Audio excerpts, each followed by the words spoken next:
अहिले चाहिँ हामी झिलामिला तालतर्फ जाँदैछौँ। कञ्चनपुरमा रहेको एउटा प्रख्यात ताल, जुनलाई चाहिँ लोकसेवामा पनि पटक पटक प्रश्न गरिरहन्छ।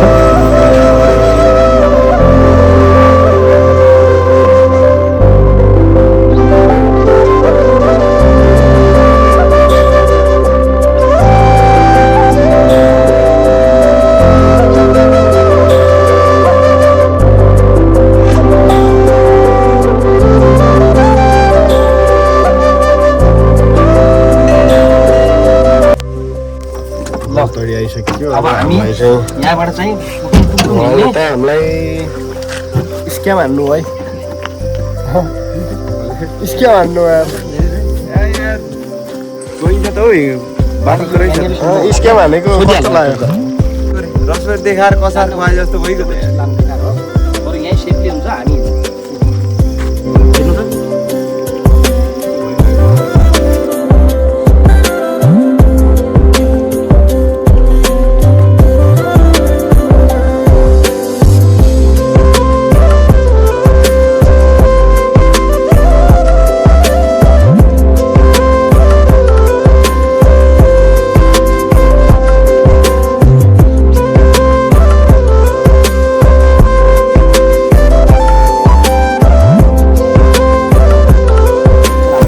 बर्खाको कारणले गर्दा बाटोको चाहिँ केही अंश केही भाग अवरोध सिर्जना भएको अवस्था भएको कारणले गर्दा हामी चाहिँ अटोलाई तलै रोकेर पैदल अगाडि बढिरहेका छौँ।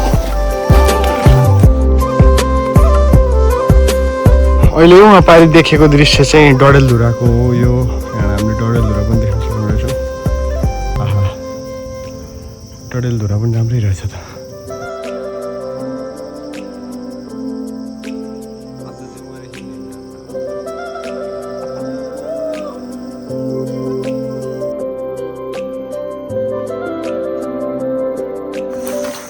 अब हामी लगभग अब यहाँबाट 15 मिनट रहेछ कि भने मोटर बाटो छोडेर यो ठाउँमा आइपुग्नु हो भने तपाईँहरू यता जानुपर्ने हुन्छ।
झिलामिला देवीको दर्शन गरिसके पश्चात अब हामी टीका र आशीर्वाद थापेर चाहिँ हामी फर्किन लागेका छौँ।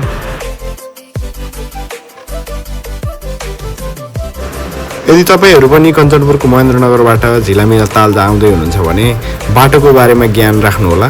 कहाँसम्म चाहिँ अटो रिक्सा आउनसक्छ त्यहाँसम्म ल्याउनुहोला र राम्रोसँग खानेकुराहरू पनि लिएर आउनुहोला। किन भन्दा माथि पसल केही पनि छैन। भिडियो अन्तसम्म हेरिदिनु भएकोमा यहाँहरू सम्पूर्णमा धन्यवाद। मेरो च्यानल सब्सक्राइब गरिदिनु होला अनि मन परेमा चाहिँ सेयर गर्नुहोला। भिडियो लाइक पनि गरिदिनु होला। धन्यवाद।